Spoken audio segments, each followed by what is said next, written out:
Humanité. Le podcast.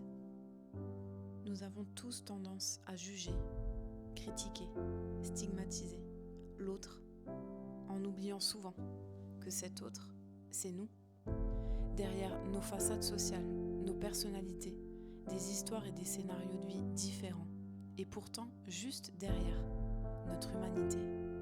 Mais la souffrance, ça fait peur, alors on la cache. On fait comme ça va, toujours. Faut pas que ça dure trop longtemps, que ce soit trop fort. Je sais pas à quel moment ça a basculé, mais ce podcast, il est juste là pour réhabiliter la souffrance qui est inhérente à notre condition d'humain, parce qu'elle est aussi le socle de nos plus puissantes transformations. Et puisque c'est l'ignorance qui crée le jugement et la division, alors aujourd'hui, entendez ces histoires, ces tranches de vie, et passez de l'autre côté du miroir. Bienvenue, je suis Émilie Laurette, vous êtes dans Humanité, le podcast, et je vous souhaite une très bonne écoute. Pour ce premier épisode de cette première saison, et puisque septembre rime toujours avec reprise du boulot, de l'école, des quotidiens rythmés et intenses, il me semblait approprié de parler du burn-out. Alors oui, je sais, c'est vu et revu. On en parle tellement aujourd'hui, ça en devient presque complètement banalisé. Et c'est ça, moi, qui m'effraie. Comme si on se rendait plus compte des vies, des impacts incroyables qui se cachent derrière ce mot. Alors, juste quelques rappels de chiffres ici. Le burn-out aujourd'hui, c'est 2,5 millions de personnes qui en souffrent. C'est 34% des salariés, dont 13% qui connaissent une forme sévère. C'est 3 fois plus que le niveau d'avant-crise, et là-dedans, on compte pas les dirigeants ou entrepreneurs qui gonfleraient encore ces chiffres.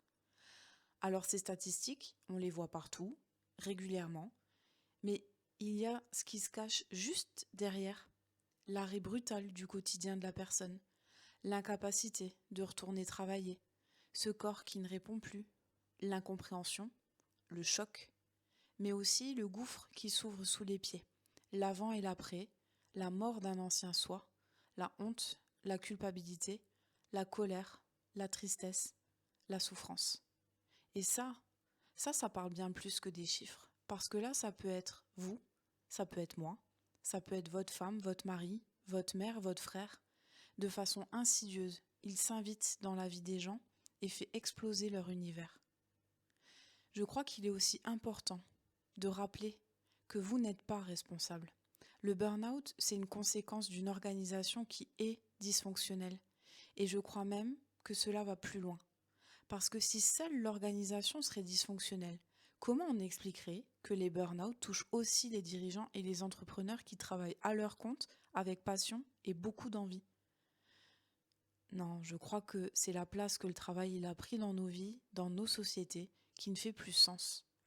Aujourd'hui, le travail il devrait nous apporter épanouissement, sens, reconnaissance, confort, sécurité, plaisir, et j'en passe. Et je crois que c'est beaucoup trop pour un seul domaine. Alors, ni victime, ni bourreau, ni sauveur, et si chacun reprenait sa juste place. Je vous laisse ici avec l'histoire de Karine qui nous raconte sa descente dans ses enfers et je vous souhaite une excellente écoute. Bonjour Karine. Bonjour Émilie. Et merci du coup d'avoir accepté de passer la première. Alors du coup, on va... ce que je propose, c'est qu'on va contextualiser directement ce qui s'est passé, où vous bossiez sans forcément dire où, mais voilà, dans quelle structure, est-ce que vous étiez nombreux, pas nombreux, quel poste vous aviez, est-ce qu'il y avait des responsables au-dessus ou pas, enfin voilà. Le contexte, c'était quoi ? Le contexte, c'était quoi? Donc j'ai travaillé pendant 21 ans dans la grande distribution au Luxembourg, au sein d'un service client. Et il y a 3 ans et demi, donc il y a une nouvelle structure qui a été ouverte. Et donc j'y ai pris le poste de chef d'équipe. Voilà. Comme j'avais quand même 18 ans d'expérience, pour moi ça a été plutôt simple sur la partie métier. Après, comme on a intégré le magasin avec une centaine de nouvelles personnes, du coup, ça a été, c'est là où la partie elle a été la moins drôle quand même. voilà, pour entourer cette centaine de personnes. Donc j'avais une binôme avec moi, mais elle qui faisait partie de l'entreprise que depuis 2 ans. Donc plutôt jeune dans l'entreprise, mais très volontaire, hein, donc c'est déjà ça. J'avais 3 N+1 et une N+2. Voilà. Mes 3 N+1 étaient là depuis aussi à peine quelques mois, mais très volontaire aussi. Voilà. Et ma N+2, ça faisait une quinzaine d'années que je travaillais avec. D'accord. Voilà. Donc on a intégré ce magasin donc avec une centaine de nouvelles personnes et il a fallu manager tout ce petit monde. Voilà. Et c'était comment du coup? Le challenge était comment pour vous? Le challenge, il a été intense. Je pense que le mot c'est intense. Ouais, parce que du coup, déjà, il a fallu mettre en place la structure. Hein. Enfin voilà. Hein. Donc la mise en place de tout ce qui est équipement, matériel, tout ça, voilà. Et puis former les équipes, parce que le magasin a ouvert au mois de mai 2019. Et à partir de janvier 2019, donc on a commencé un recrutement intensif. Voilà, donc j'ai passé des centaines de coups de fil pour le recrutement téléphonique. On a déjà commencé par ça. Et voilà. Donc formation par dizaines. Enfin voilà, ça a été très très intense jusqu'à l'ouverture. Donc mise en place aussi dans le nouveau magasin. Et voilà. Et puis un jour, ça a été l'ouverture du magasin. Et là, déjà avant, hein, donc là c'est la multitude de questions. C'est tout le temps les questions. Si on m'avait donné 1 euro à chaque fois que j'ai entendu cette phrase, Karine, j'ai une question, Karine, j'ai juste une question, je pense que je serais millionnaire à cette période de ma vie. Parce qu'en 3 ans, on m'en a posé des questions, hein, de tout et de n'importe quoi, mais on m'en a posé. Hein, ça, il n'y a pas de souci. Mais de fait, hein, avec les 18 ans d'expérience et en connaissant très bien mon métier, forcément... Vous étiez référente. Référente, forcément, hein, par rapport à pas mal de choses. Et c'est un rôle qui me plaisait plutôt bien, mais je ne pensais pas que ça allait m'épuiser autant à la longue, par contre. Voilà. Parce que sur le coup, vous le viviez du coup comment? À ce moment-là, vous vous sentiez comment? Au début, plutôt bien, parce que voilà, j'étais là pour ça. Voilà, j'étais là pour l'équipe, pour les guider, pour les aider, pour mettre l'équipe en place. Donc voilà, donc au final, voilà, je l'ai vécu, je l'ai très bien vécu. Mais le truc, c'est que j'avais pas prévu que ça se tasse, ça s'est pas trop tassé au fur et à mesure, quoi. Voilà, donc je me suis dit avec le temps, ça va se tasser un petit peu, mais pas vraiment. Parce qu'il y a des gens, c'est les reines des questions de tout et n'importe quoi, donc c'est un peu polluant, on va dire. Voilà, donc sur le début, je l'ai très bien vécu. Ça m'a pris énormément d'énergie, ça m'a appris encore d'autant plus la patience. Moi qui ne l'ai pas très forcément à la base, mais ça m'a appris encore plus la patience. Mais bon, voilà, à la longue, c'est usant et c'est pesant à la longue. Donc avec ce manque d'énergie, le fait que ce soit pesant, vous arrivez finalement, vous passez les mois et puis arrive 2020. Oui, c'est surtout qu'on a ouvert en mai 2019 et juste avant 2020, en fait en novembre 2019, j'ai mon binôme qui a un problème de santé et elle s'arrête pendant 7 mois de travailler. Donc je suis toute seule en tant que chef d'équipe à prendre les rênes. Et donc je fais le travail pour 2 chefs d'équipe pendant 7 mois. Okay. À partir de novembre 2019, en sachant que en mars 2020, nous avons eu une chance immense qu'on voit que dans les films et qui aurait pu rester que dans les films. C'est ce fameux Covid. Voilà. Donc, bien sûr, hein, dans la grande distribution, surtout dans un service client, on ne s'arrête pas de travailler. Au contraire, hein, voilà, les heures défilent avec moins d'effectifs, avec toute la peur, l'angoisse, avec tout ce qu'il y a, l'inconnu, voilà, et j'affronte ça un peu toute seule. Voilà, mais toujours avec le soutien quand même un minimum de ma hiérarchie. Hein, voilà, ils ne m'ont pas laissé non plus me dépatouiller, mais en tout cas une bonne partie sur le terrain, en tout cas toute seule. Et là, ça a été un peu le début de cet engrenage où j'ai mis le doigt dedans, quoi. Voilà. Mais du coup, le doigt dedans, il a été mis Comment? Enfin, ça s'est passé comment? Ben, c'est simplement, voilà, ben, au mois de mars, quand le Covid il est arrivé, bon, c'est vrai on a eu de la chance dans notre entreprise que tout ce qui est voilà, protection comme les masques, des gants, ça a été mis rapidement en fonction, enfin voilà. Mais ça a mis quand même 15 jours le temps que ça arrive. Donc les 15 premiers jours, surtout les 15 premiers jours, moi j'allais travailler ben, en tant que voilà, dans la voiture, c'était crise d'angoisse, c'était qu'est-ce qui va se passer. Avant d'arriver au travail, déjà, j'étais voilà, très angoissée parce que c'était une situation totalement inédite. Hein. On entendait le nombre de morts qui s'accentuait, c'était horrible. On se demandait ce qui se passait, on avait beaucoup d'interrogations. Donc j'arrivais sur mon lieu de travail, bah, j'étais angoissée, j'avais pleuré et puis en fin de compte, ben, c'était moi la chef d'équipe et donc j'essuyais mes larmes, je mettais mon sourire de façade. Et je passais mon temps à rassurer mon équipe alors que je n'étais pas plus. Mais du coup, donc voilà, donc j'ai commencé à mettre un beau masque sur mon visage pour dire mais non, ça va aller, ça va aller. Et au final, ça s'est passé comme ça s'est passé. Mais ça a été émotionnellement très dur.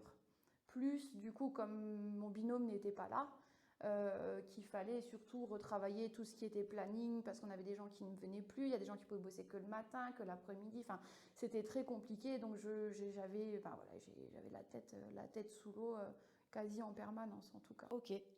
À ce moment-là, vos nuits, les nuits, c'était comment? Ben justement, c'est surtout les premiers symptômes qui sont apparus. Je faisais des insomnies à tire-larigot. Hein. Okay. Je me réveillais à 1h, 2h le matin et je ne dormais plus parce que je me disais tiens, il ne faut pas que tu oublies ça pour le lendemain, il ne faut pas que tu oublies ça, il y a encore ça et puis tout, voilà, cette ambiance autour du Covid parce qu'au tout début on ne savait pas quelle ampleur ça allait prendre donc c'était tout aussi un tas de questionnements et du coup ben voilà donc insomnie à répétition et voilà donc ouais, ça a commencé par là en tout cas enfin pour moi.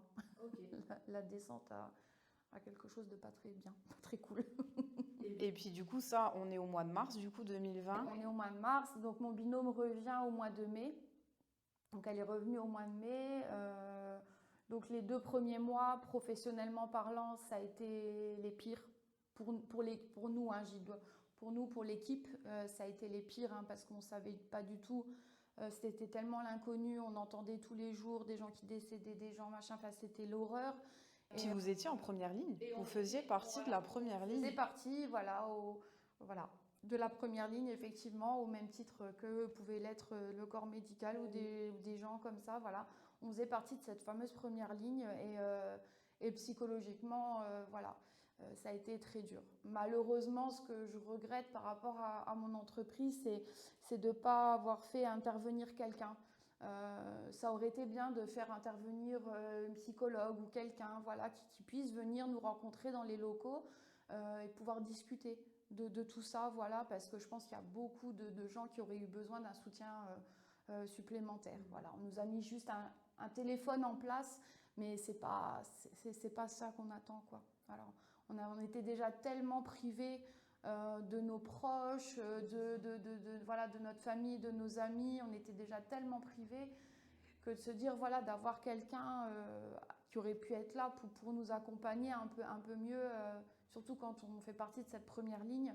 Voilà, ça aurait été voilà, je pense que ça aurait fait un peu moins de dégâts sur le mental de tout le monde en tout cas. Ça aurait peut-être voilà, rassuré un peu les gens et se dire ben, on se sent un peu moins seul en tout cas. Le soutien, c'est juste ça, voilà, complètement. Donc ben voilà, donc nous on essaye en tant que manager de se dire ben, ce soutien-là, je vais l'apporter à mon équipe, mais quand dans notre tête on n'est déjà pas, enfin malheureusement on est dans le même état qu'eux, c'est sûr que on peut pas apporter ce qu'on n'a pas de toute façon. C'est exactement ça, voilà, c'est tout à... Quand le réservoir est vide. Ah bah quand il est vide, il est vide. il est vide, ça c'est sûr. Donc au mois de mai, c'est là en fait que la première alerte. Oui, la vraie première alerte. La vraie première alerte. Donc ben voilà, donc beaucoup d'insomnie, beaucoup de fatigue forcément. Que je commence aussi à me renfermer aussi sur moi-même. de toute façon, de fait, hein, vu qu'on ne pouvait plus voir les gens, de toute façon, on commence à se renfermer. Et je commence aussi un petit peu à me renfermer, à moins envie de raconter des choses ou quoi que ce soit. Mais par rapport à vos équipes ou en général? En général, Okay. en général. Et à cette période-là, de toute façon, ce qui rythme ma vie, c'est mon boulot. Parce que de toute façon, vu qu'il n'y a plus rien à côté, vu qu'on se retrouve confiné, il n'y a plus que ça. Il n'y a plus que ça. Il y a mon mari à la maison et il n'y a plus que mon travail en dehors. Donc au final, ça devient vraiment compliqué. Enfin, tout tourne autour de mon travail, vu que je dors plus la nuit à cause de ça et que j'y passe le plus clair de ma journée, de toute façon. Voilà. Voilà. Et donc au mois de mai, je fais une première visio avec mon médecin parce que voilà, il fallait absolument que je dorme. À un moment donné, ça ne tenait plus. Et là, il me dit, bon, il me donne un petit peu de cachet, des choses comme ça. Hein. Voilà, je voulais pas quelque chose de... Voilà, moi, je veux surtout pas prendre un traitement lourd ni quoi que ce soit. Donc, il me donne un petit peu de cachet et il me dit, il faut penser un peu à se reposer. Je dis, comme mon binôme est revenu, je vais prendre 2-3 jours de congé comme ça et voilà. Donc, effectivement, mon binôme revient, je prends 2-3 jours dans la foulée. Mais bien sûr que 2-3 jours, avec les 7 mois que je viens de vivre, c'est clairement pas suffisant, de toute façon. Donc ensuite, l'été se passe, le reste de l'année se passe, on va dire jusqu'en janvier 2021. Donc en fait, de mai 2020 jusqu'en janvier 2021, je consulte plusieurs fois le médecin parce que j'ai toujours des problèmes d'insomnie, parce que j'ai une surcharge de travail. Je suis toujours hyper sollicitée, j'ai tout le temps la tête à gauche, à droite. Enfin, ma tête, j'ai l'impression qu'au fur et à mesure, elle va finir par exploser tellement il y a de choses à l'intérieur au final. Et donc, je consulte plusieurs fois le médecin et j'ai eu de la chance d'avoir un médecin bienveillant et compréhensif. Il me dit, il faut vous arrêter, il faut parce que à un moment, ça va être trop tard. Et moi, je lui dis, mais non, ça va aller. Alors, cette phrase-là, c'était devenu un peu mon leitmotiv, ça va aller. Mais comme on dit beaucoup, en fait, c'est une phrase qu'on dit beaucoup. Mais bientôt ça va aller, c'est ce qu'on dit à notre médecin, c'est ce qu'on dit à nos proches, de toute façon, c'est ce qu'on dit à tout le monde. Alors qu'on le voit que tout doucement, on s'enfonce dans quelque chose où ça va pas être cool du tout. Mais c'est pas grave, on se dit quand même ça va aller, cette fameuse méthode Coué là, qui au final, de toute façon, quand vous êtes proche du fond, de toute façon, elle sert à plus rien. Vous avez beau vous le dire, vous y croyez plus du tout.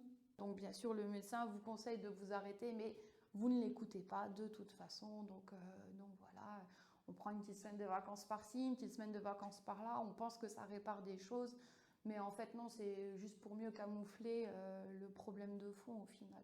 Donc voilà. Et voilà, donc en janvier 2021, donc il y a maintenant 1 an et demi, au bout d'une énième réunion, parce qu'on avait un problème de réunion dans mon secteur, cette fameuse réunion du mardi, que je détestais au final, parce qu'elle pouvait durer 5 heures le mardi après-midi, entre 5 et 6 heures, ce qui n'est pas bénéfique du tout, mais bon. Contre-productif. Complètement contre-productif, une perte de temps, enfin c'était horrible. On en avait fait part avec mes N+1, mes N+2, mais bon... malheureusement, c'est quelqu'un qui est un peu fataliste, donc voilà, c'est comme ça, et puis c'est tout, quoi. Alors qu'elle voyait très bien que ça n'allait pas. Et au bout c'était toutes les semaines comme ça, et puis ce fameux janvier, après une énième réunion qui dure 6 heures, je craque littéralement. Là, je me mets à pleurer tout ce que je peux pleurer. J'ai même du mal à respirer. C'était vraiment... il y avait trop dans la tête, il y avait trop de choses. Cette réunion qui a servi à rien, j'en pouvais plus en fait. Je voyais même plus clair. On a l'impression c'est tout flou. Voilà. Et là, je me suis dit, mais mince, qu'est-ce qui se passe? Qu'est-ce qui m'arrive? Le fait d'être des fois un peu énervé ou un peu en colère ou quoi que ce soit, ça peut arriver, mais là de craquer comme ça, c'est pas... C'était jamais arrivé. Il m'est arrivé que je craque comme ça en tout cas. Jamais. Et là je me mets à pleurer, je dis que j'en peux plus, que je suis à bout, que voilà. Et en fait, une semaine plus tard, je devais commencer une cure de 3 semaines. Donc je me dis, j'essaie de relativiser en me disant... je vais aller jusqu'au bout de la semaine. 15 jours après, je commençais une cure. Je me dis, voilà, il me reste 15 jours et après, pendant 3 semaines, je vais prendre du temps pour moi.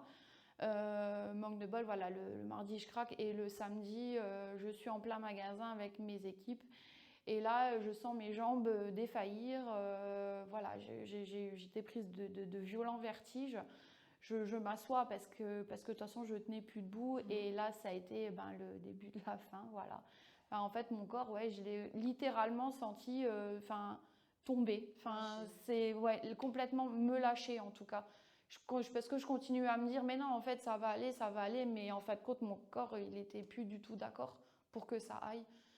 Et donc là, voilà. Donc là, j'ai un de mes N+2 qui arrive en courant, les pompiers qui arrivent. On prend l'attention, elle est pas bonne de toute façon. Et là, je pleure et j'arrive plus à reprendre mon souffle. C'est très, très compliqué. En plus, au moment où ça m'arrive, je suis encore dans le magasin. Donc, je me mets vite à l'écart parce que je veux surtout pas que mon équipe, elle me voit comme ça. En plus, c'est dingue, c'est vraiment de se dire je veux pas que mon équipe elle me voit comme ça parce que voilà, je veux pas donner cette image-là de moi. Même à ce moment-là, alors que le corps il est complètement en train de lâcher. C'est quand même une de mes filles qui m'aide, voilà, à me relever un petit peu et à m'accompagner, à me mettre assise sur une chaise au final parce que voilà, je pouvais pas rester quand même là. Et avant que le pompier arrive, mon N+1, je lui dis non mais emmène-moi à l'écart, je peux pas rester là. Je peux pas montrer à l'équipe que je m'effondre, en fait, que je suis en train de m'effondrer.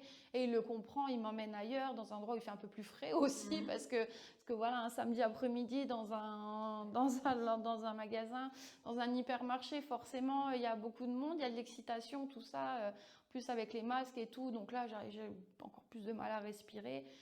Donc là, je me mets à l'écart, j'enlève mon masque. Voilà, là, c'est la cascade. Ça, je pleure. Et en fait, ma tête, c'est très paradoxal parce que ma tête, elle est pleine à craquer, mais mon corps, il est complètement vide. En fait, j'ai plus rien.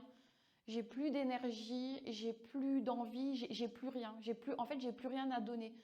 J'ai l'impression qu'on m'a tout pris, mais qu'on a, en fait, toute l'énergie que j'avais, j'ai l'impression qu'on a bourré ma tête avec. Et ma tête, mon cœur, j'ai l'impression qu'ils vont exploser tellement je suis dans un état catastrophique. Et par contre, je me sens complètement vide, mais d'énergie, au niveau de l'énergie. Je ressens plus rien, quoi. C'est vraiment, c'est hyper paradoxal. On a même du mal à expliquer ce moment-là. Poser des mots, c'est très compliqué. Donc les pompiers arrivent, voilà, on prend l'attention, c'est pas bon du tout. Moi, N+1 appelle mon mari vient me récupérer au travail. Et donc une semaine après, je partais en cure, voilà. Ma N+2 arrive aussi, elle me dit non, tu restes à la maison, voilà, tu fais ta cure, tu te poses pas de questions pour nous en tout cas, et on verra après comment ça se passe et tout. Donc j'arrive chez le médecin le lundi matin, forcément il n'était pas étonné de me voir. Après toutes les alertes que j'ai eues, quand il m'a vue, il m'a dit, il me dit, je vais pas vous dire que je vous avais prévenu, mais voilà. Donc on met un traitement en place. À ce moment-là aussi, je voulais surtout pas prendre d'antidépresseurs. Et je me disais, si tu prends des antidépresseurs, je me suis dit, ça va t'enfoncer encore plus. C'est un mot pour moi c'est un mot qui me fait très très peur. Du coup, voilà, donc il m'a donné d'autres choses, des anxiolytiques, des choses comme ça pour m'aider à surmonter un minimum. Donc je me suis arrêtée une semaine, je suis partie 3 semaines en cure. Et cette cure, j'ai tout coupé en fait, j'ai coupé mon téléphone, voilà, parce que c'est vrai qu'il y a cette partie au travail et la partie aussi en dehors du travail. Parce qu'à la maison, on répond aux mails, on travaille encore, voilà, on continue. On coupe pas finalement. En fin de compte, on coupe pas du tout. Et là, pendant un mois, j'ai tout coupé. Plus de mails, plus de téléphone, plus de travail, plus rien. Et ça m'a fait énormément de bien, surtout en cure où on s'occupe que de soi. Et les gens qui sont là s'occupent de vous. Donc ça a été très bénéfique. Par contre, du coup, j'ai repris le travail juste après cette cure. Donc voilà, les N+1, N+2 ont fait en sorte un peu de moins me charger en travail. Mais voilà, ça a duré un temps. Et le retour s'est passé comment pour vous? Le retour s'est passé dans le camouflage. Je pense que c'est le meilleur mot que je peux utiliser. Okay. En fait, j'ai de nouveau tout camouflé en me disant non, mais ça va aller. En fait, c'était juste une alerte. J'avais besoin de me poser pour de vrai. J'avais besoin de prendre un peu de recul et je vais y retourner, mais j'aurais jamais dû reprendre. J'aurais jamais dû à ce moment-là, en fait. Voilà, j'avais pas encore touché le fond à 100%. En fait, c'est ça. Je pense qu'il me restait peut-être encore 5% de quelque chose et je me suis accrochée peut-être à ces 5 ou 10%. D'aller jusqu'au bout, en fait. Jusqu'au bout. En fait, voilà, quand on craque complètement, hein, de toute façon, quand on fait un burn-out, c'est parce qu'on a été au bout du bout, qu'on a tiré sur toutes les ficelles, en fait. On les a toutes utilisées, on a toutes tiré dessus et jusqu'à ce qu'elles cassent, en fait. Et les ficelles, je pense qu'il m'en restait 3-4, donc j'ai continué. Mais j'étais plus aussi enjouée que je pouvais l'être, parce que moi je suis quelqu'un voilà, voilà, je suis toujours de bonne humeur, j'aime amener toujours aimé emmener l'équipe avec moi, voilà, et là voilà, j'étais sur la réserve, c'était très compliqué, quoi, très compliqué.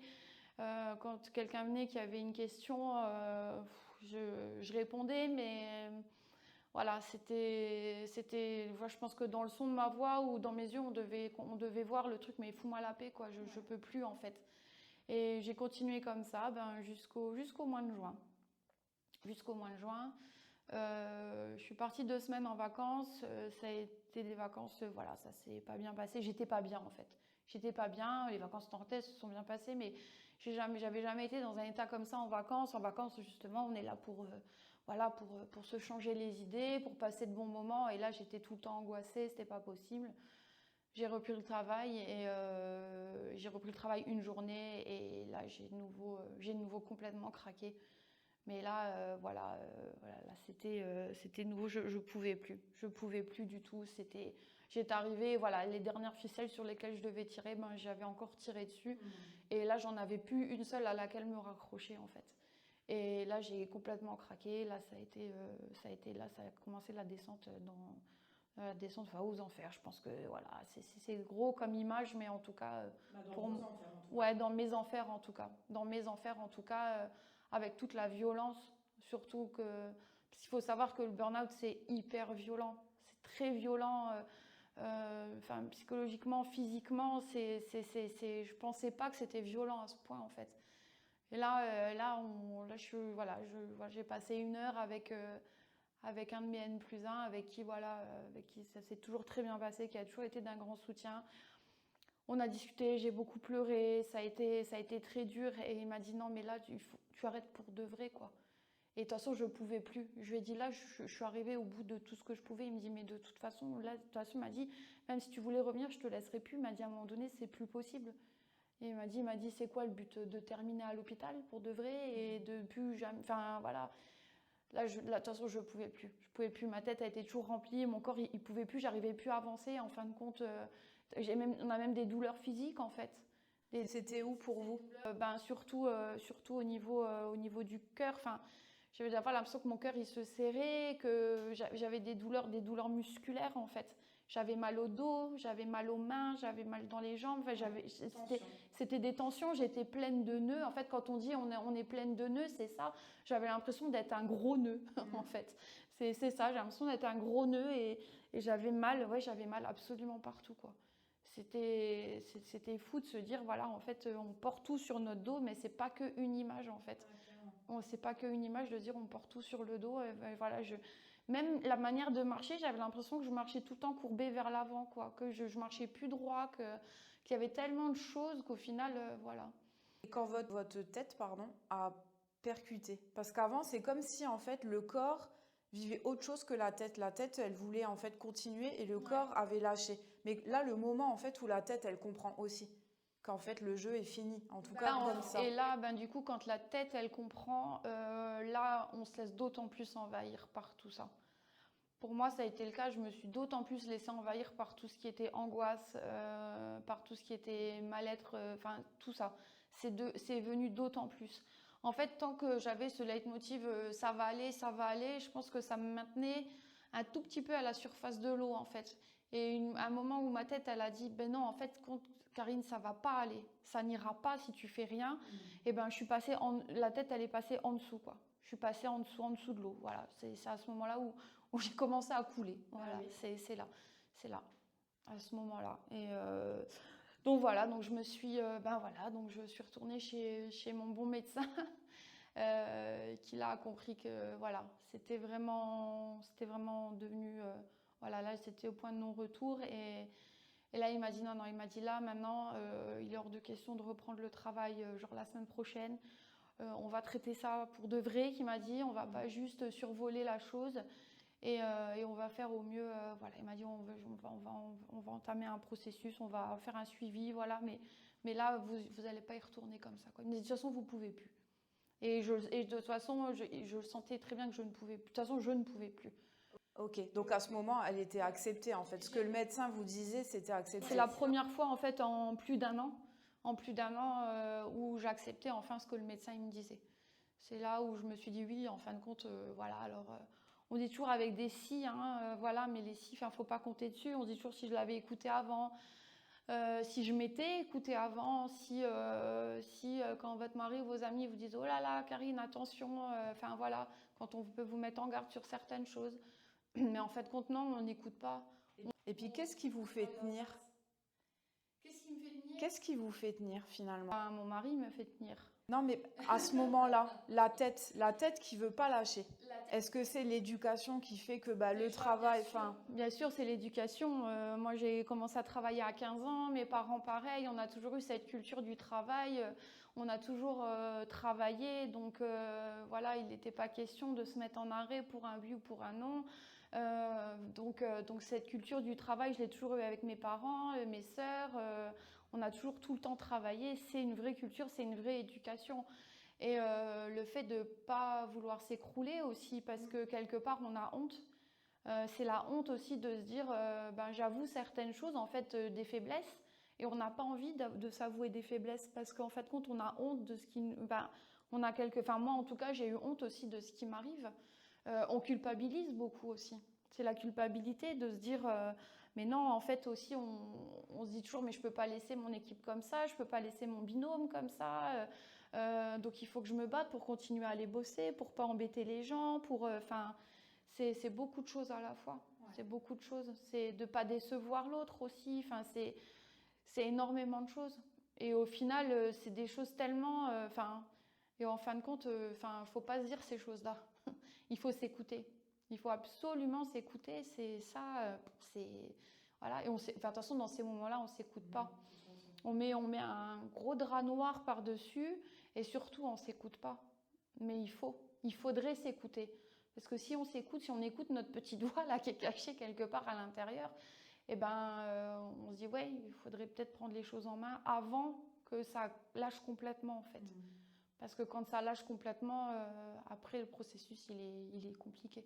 Pour remonter au-dessus, remonter à la surface, quoi. Mais en même temps, on est très fort pour se mentir à soi-même. Hein. Ça, on est les rois. On est les rois. On est nos propres bourreaux, donc... Mais c'est exactement ça. Souvent, il faut aller jusqu'au bout, en fait, du bout. Et je pense que voilà, l'être humain, il a besoin de se détruire complètement avant de se dire ah ben tiens, voilà, et de pouvoir remonter ou de pouvoir espérer mieux, voilà. Le problème, c'est quand on commence ce processus, je peux dire ça, de burn-out, on se dit, mon Dieu, quand est-ce que je vais en sortir? Où c'est que ça va me mener? Donc, ça vous pose des angoisses encore plus. Du coup, alors, là, on est chez le médecin. Oui, là, on est au tout début. Donc, dans votre tête, là, c'est comment? Je sais même pas l'expliquer. C'est le brouillard complet. En fait, c'est le brouillard complet. Je vois plus rien. Même j'ai l'impression que même ma vision, elle est trouble. Je vois plus rien.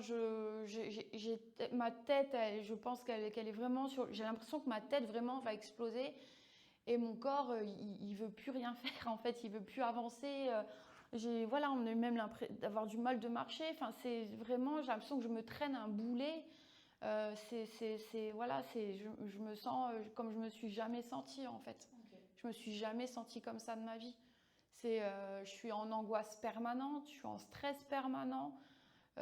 J'ai problème gastrique aussi en même temps parce que forcément, ça joue à l'intérieur aussi, avec tout ce qui est en reflux, machin et tout. Enfin, c'est hyper compliqué. Moi qui suis une bonne vivante et qui aime manger, au début, on mange moins parce que voilà. Alors après, bon, il y a des gens qui vont manger plus, il y a des gens qui vont manger moins. Moi, j'ai plus de l'appétit pour plus trop grand chose, hein, voilà. Bon, ça quand même, c'est passé assez vite, hein. Parce que bon, la nourriture, c'est quand même chouette, quoi. Au milieu de tout ça. Mais voilà, mais puis on a envie de rien. En fait, j'ai envie de rien, j'ai juste envie d'être dans mon lit, sous une couette, et qu'on me parle plus. Ne voir plus personne, qu'on me parle plus, qu'on me laisse tranquille. Je veux complètement m'enfermer, en fait. Voilà. Devenir invisible. Ouais, C'est quelque chose qui m'avait... Ouais, complètement. que vous aviez dit qui Ouais. m'avait marqué. Complètement de devenir invisible, en fait. Surtout on veut être cette petite souris dans ce trou, et surtout qu'on la laisse dans ce trou, quoi. Et là, donc, on a aussi j'ai une immense fatigue qui s'empare de moi, quoi. Je dors tout le temps, tout le temps. La nuit, le matin, l'après-midi, le soir, je me réveille peut-être vers 9h, à 10h, je redors de nouveau. Je fais que ça, dormir, dormir, dormir. Entre les périodes où je dors, je pleure et je fais des angoisses. Voilà, c'est une routine, enfin ça devient presque une routine, ouais, au bout d'une semaine, parce que ça fait une semaine, ça fait 2 semaines, ça fait 3 semaines, enfin, en tout cas, ça commence comme ça, et c'est très compliqué. Mais je dors énormément. Mais voilà, mais voilà, de toute façon, on en a besoin. De toute façon, le corps, il est tellement à bout de tout que la seule chose qu'il a envie de faire, c'est dormir, en fait. C'est dormir. Et malgré la tête toujours hyper remplie, on réfléchit énormément. On se pose des questions. On passe de tout à rien. On passe du moment où on a honte d'être dans cette situation. On passe du moment où on culpabilise, en plus, on se rajoute, hein, encore des choses par-dessus, hein, qu'on ne devrait pas au final. Hein. On ne devrait pas avoir honte d'être dans cet état, on ne devrait pas culpabiliser d'être dans cet état. Mais si, en fin de compte, donc on se rajoute encore des émotions négatives par-dessus. On se rajoute de la colère, on se rajoute de la déception, on se rajoute tout un tas de choses qui font que, en fin de compte, moi je reste alitée pendant, je pense que les 15 premiers jours, j'ai fait que ça, quoi. Dormir, dormir, dormir, dormir. Dormir et pleurer. Voilà, je pense que j'ai fait ça les 15 premiers jours. C'est horrible. À l'intérieur de soi, on a l'impression qu'il y a tellement de choses qui ont été détruites. En fait, toutes les choses positives, un simple rire, un simple sourire, la joie, enfin voilà, peu importe, tous ces sentiments positifs, on a l'impression que, en fait, on en est complètement dépossédé, et on a l'impression qu'ils reviendront jamais, en fait. On nous a tout enlevé, et au final, on a l'impression que plus jamais on sera heureux, en fait, pendant cette période-là, on n'arrive plus à ressentir des émotions positives. On n'arrive plus à être joyeuse, on n'arrive plus à sourire. C'est le désespoir. Le désespoir total. Et je me répète, mais c'est très, très, très violent. Très violent. Ouais. Ça va? Bah, ça rappelle des mauvais souvenirs. Ah oui, ça c'est sûr. Voilà. Je suis très contente de faire cet exercice avec vous, mais ça rappelle des choses. Ça rappelle surtout des émotions qu'on n'a plus jamais envie d'avoir. Plus jamais. Plus jamais. On les reconnecte. Ouais. Et en même temps, c'est elles qui vous ont permis aussi de dépasser. Parce qu'elles n'étaient pas là pour rien, en fait. Non, elles n'étaient pas là pour rien, forcément. Hein. De toute façon, toutes ces émotions, si elles n'étaient pas là, j'aurais continué à tirer sur les ficelles. Et de toute façon, c'était retarder le moment, de toute façon. Hein. Voilà. Ça ne serait pas arrivé à ce moment-là, ça serait arrivé peut-être 3 mois plus tard, 6 mois plus tard, de toute façon. Donc voilà, toutes ces émotions, voilà. Mais c'est vrai que c'est très très vieux. Mais c'est d'une violence. Ça, je pense qu'il n'y a même pas de mots en fait pour expliquer. Non. En fait, je pense que j'utilise ce mot-là parce que la violence c'est quelque chose de très très dur, mais on a du mal à exprimer. On a énormément de mal à exprimer tout ça. Énormément de mal. Et puis de faire le tri aussi dans ses pensées, dans ses émotions. Ça passe d'une émotion à l'autre, même en quelques minutes, quoi. On se reconnaît plus. On peut avoir un moment où tout d'un coup, pendant quelques minutes, tout ça, ça nous laisse un peu tranquille, où on se sent un petit peu plus, léger, ou un truc, quelque chose qui peut arriver dans la journée, qui nous fait sourire ou quelque chose. Et en fait, compte, c'est tellement fugace, au final, ça nous rattrape très très vite, quoi. Et c'est pour ça qu'on se dit, mais plus jamais je vais être heureux, quoi. Plus jamais je serai heureuse, plus jamais je vais de nouveau exploser de rire, mais de bon cœur. Plus jamais je vais être légère, plus jamais je vais me sentir bien, en fin de compte. Et donc voilà. Et donc voilà, moi ce que je conseille à tout le monde, c'est absolument de se faire suivre. Parce qu'en fait, on ne peut pas mener le combat tout seul. C'est impossible. On ne peut pas y arriver tout seul. Voilà, même si voilà, on a ces médicaments, les médicaments, c'est ça, c'est limite. Hein. C'est pour vous aider à vous sentir un peu mieux, mais bon, c'est voilà. Mais il faut absolument voir quelqu'un pour discuter, pour parler. Donc voilà, moi comme je disais, j'ai de la chance d'avoir un mari avec un soutien énorme, qui m'a toujours soutenue, qui m'a toujours épaulée, qui a toujours été à mes côtés. Mais voilà, ça reste mon mari, donc il a ses limites et je voulais pas non plus. Voilà, mon mari c'est pas mon psy, quoi. Voilà, ça reste mon mari et même si voilà, j'ai de la chance de l'avoir. Je voulais pas que ça devienne mon psy et de toute façon c'est pas son rôle, c'est pas son métier de toute façon, parce que ça reste un métier, hein, au final. Donc c'est lui qui m'a parlé de vous. C'est lui qui m'a parlé de vous, voilà. Donc au début on se dit ben ouais, consulter quelqu'un, ouais. Ben et voilà, il faut l'accepter en fait, hein, parce que si on fait pas la démarche, il faut faire la démarche. Le plus dur, c'est d'envoyer ce premier mail ou de passer ce petit coup de téléphone. C'est le plus dur. C'est vraiment le plus dur, de s'avouer qu'on a besoin d'aide. En fin de compte, qu'on ne pourra pas faire le chemin toute seule. Est-ce que ça, c'était un échec? Quelque part, c'est s'avouer vaincu, en fait. Demander de l'aide de quelqu'un, non, moi, je ne l'ai pas trop vécu comme ça. Okay. Je ne l'ai pas trop vécu comme ça. Non, pas comme un échec. Okay. En fait, je pense que j'ai eu de la chance de réaliser assez rapidement que j'avais besoin d'aide, que j'avais besoin de quelqu'un, que bon, après ça traînait aussi depuis un moment, hein, mais que j'avais besoin de quelqu'un, que je ne pourrais pas y arriver toute seule. De toute façon, je n'étais pas capable d'y arriver toute seule. C'était pas possible, et puis il faut quand même se rappeler que c'était toujours dans ce contexte du Covid. Donc toujours on voit moins ses amis, on voit moins sa famille, donc voilà, même si tous mes amis et ma famille voilà, ont été d'un soutien énorme, on les voit quand même moins, on partage quand même moins de choses. Et puis c'est différent. Et voilà, donc on a eu un lien complètement différent, donc voilà, mais voilà, quand Gaëlle m'en a parlé, et je lui ai dit, j'ai dit ok, de toute façon il va falloir que j'ai besoin de l'aide de quelqu'un, j'en ai besoin. Donc ça a trotté dans la tête quelques jours, le temps d'eux, et puis je me suis décidée à envoyer ce premier mail. J'aurais pas pu prendre le téléphone.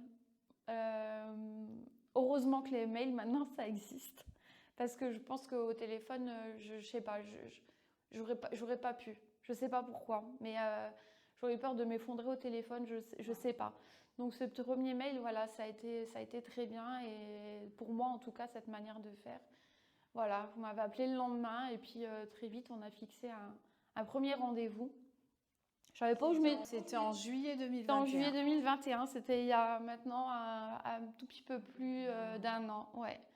Et là je savais pas où j'arrivais, je savais pas ce qui allait m'attendre, mais j'avais, au milieu de tout ça, j'avais envie. Il y a quand même un petit peu d'envie qui m'est restée, et j'avais envie d'y croire. J'avais envie de croire que voilà, que toutes les deux on allait faire en sorte que tout ça, ce soit un jour un mauvais souvenir en tout cas. Une étincelle de vie. Ouais, voilà, c'est ça. Donc j'ai eu de la chance en fait de tomber sur vous, parce que l'accompagnement, ben voilà, ça a été énorme, cet accompagnement. Je suis passée par tellement de choses. C'est ça. Ouais, je suis passée par beaucoup de choses, beaucoup d'émotions, beaucoup de voilà. Ça a été voilà, parce que j'étais toujours pendant toute cette période, on a toujours la tête dans le brouillard en fait. On a toujours un voile qui est là. Des fois, on peut parler puis on sait plus. Enfin, c'est très compliqué. Et puis les émotions sont tellement intenses. C'est tellement intense qu'on se dit mais comment je vais réussir à apaiser aussi un peu tout ça. Parce qu'on connaît toutes ces émotions, on connaît la colère, on connaît la déception, on connaît l'angoisse. Enfin, tout le monde est passé par ces émotions. Mais quand c'est vécu de manière intense, voilà, on ne sait pas comment on va faire pour les atténuer, pour les effacer, tant qu'à faire. Mais on sait qu'on ne les efface pas, ça fait partie de nous. Mais surtout pour les atténuer, pour qu'elles rentrent un peu plus dans la norme, on va dire en tout cas. Donc voilà, donc on a entamé toutes les deux Un voyage. un voyage, exactement. Je pense que le mot, c'est exactement ça. Avec vous, j'ai vécu un voyage pendant une année. Voilà. D'abord pendant les 2-3 premiers mois où ça a été le plus compliqué pour moi. Voilà, on a beaucoup discuté, on a fait de l'hypnose aussi. C'est quoi les souvenirs les plus marquants? Qu'est-ce qui vous a le plus marqué dans les accompagnements en termes de votre ressenti? Justement, je pense que c'est ces séances d'hypnose qu'on a faites. Ok. C'est vraiment des choses... donc moi, j'en avais jamais fait. Je voudrais préciser aussi, hein, pour les gens qui connaissent pas, que c'est de l'hypnose où on reste conscient. Hein, voilà, on est maître de nos mots, de nos gestes, tout va bien. On n'est pas complètement endormi, on ne sait pas trop ce qui se passe. Non, ça c'est quelque chose qui me faisait peur. Voilà, ça c'est comme à beaucoup. Voilà, et non, voilà. Donc là, c'est de l'hypnose humaniste, c'est ça, voilà. Donc là, donc on est conscient. Hein, c'est comme si, en fait, c'est comme si vous faisiez un gros dodo. Mais vous êtes conscient de faire un gros dodo et vous discutez un peu avec une personne qui s'est un peu immiscée, qui vous fait faire un voyage. Voilà, c'est ça, on vous fait faire un voyage. Et voilà, et c'est justement pour que ces sentiments, ces choses-là, ça s'atténue justement. Voilà, c'est des voyages qu'on fait ensemble et c'est des choses, c'est fatigant. Ah oui. On met souvent 2-3 jours à s'en remettre parce que c'est très intense, ces séances-là. Mais elles m'ont énormément apporté. Énormément apporté, voilà, pour calmer mes colères, pour calmer mes angoisses, pour régler des fois des choses. Enfin, régler, c'est un grand mot, mais régler des petites choses qui ont pu se passer. Enfin, en tout cas, c'est quelque chose, moi, qui m'a été bénéfique, en tout cas, voilà. Auquel je repense très souvent encore maintenant, en tout cas, aussi. Et puis de voir et de reconnaître certaines choses. Souvent comme ça, en fait, les émotions, elles demandent que ça, juste à être vues. Ouais, c'est ça, tout à fait. Et puis il y a eu cette séance aussi, parce que ça me sert encore maintenant, de se dire qu'il faut accepter ces émotions, qu'elles soient négatives ou positives. Voilà, de se dire quand on a une angoisse qui arrive, l'accueillir simplement. C'est dur, hein, c'est très dur quand on l'entend. Quand on le fait pour la première fois, c'est très dur de se dire j'accueille l'angoisse au lieu d'essayer de la repousser dans un coin de sa tête, de son corps, de se dire plutôt je vais l'accueillir. Donc moi j'ai décidé en fait de parler à mon angoisse. Bah oui. Je l'ai accueillie comme je pensais le mieux le faire pour moi. Donc je lui ai dit écoute viens, c'est pas très sympa avec toi mais viens, de toute façon t'es là, je t'accepte. Et en fin de compte, je me suis surtout rendu compte en faisant ça qu'elles étaient là, mais elles duraient moins longtemps. Et au fur et à mesure, elles étaient moins intenses aussi. Donc c'est vrai que, parce que au final, quand on refoule tout, un jour, ça vous pète à la tête, complètement. Mais ça tape de plus en plus fort. En fait, c'est comme si c'était une porte. Ces émotions sont derrière la porte. On veut absolument fermer cette porte. Mais en fait, elles sont toujours là et elles prennent en fait vachement d'ampleur, ces émotions. Et elles tapent de plus en plus fort et du coup, ça devient de plus en plus dur de les retenir. Et souvent, les gens ont peur à un moment donné de ce processus parce qu'ils ont peur en fait. Ils se disent, mais c'est tellement énorme ce qu'il y a derrière la porte que je vais jamais me relever. Non. Ça peut foutre la trouille aussi. C'est carrément ça. En fait, là, quand vous en parlez, je la vois, cette porte-là. Et en fait, toutes les émotions négatives, généralement, on les symbolise par des couleurs sombres, généralement. Et du coup, cette porte, on voit une énorme masse noire derrière cette porte. Et on se dit, un jour, la porte, elle craque. Mais ça va faire tellement mal. Alors que si, de temps en temps, on laisse un peu la porte entrouverte et il y en a une qui passe, on le vit différemment aussi. C'est jamais agréable hein, quand l'angoisse elle arrive, quand on sent qu'elle est là, qu'elle vient s'installer. On n'a surtout pas envie d'ouvrir la porte. Mais justement, pour mieux le vivre, il vaut mieux l'accepter en tout cas. Et puis la traverser. C'est moi l'exemple que je donne tout le temps, parce que les gens, oui, mais j'ai peur que ça ne parte jamais. Mais quand on pleure, ça s'arrête à un moment. On ne pleure pas, on ne commence pas à pleurer, puis on va passer notre vie à pleurer. Ça s'arrête, mais ça passe en fait. C'est exactement ça, les À ce émotions. moment-là, il n'y a rien de rationnel dedans. Ah non, ça c'est sûr. On est complètement déconnecté, c'est pas rationnel, on sent que plus jamais on sortira de cet état-là. On se dit, mais je vais finir ma vie comme ça. Alors que non.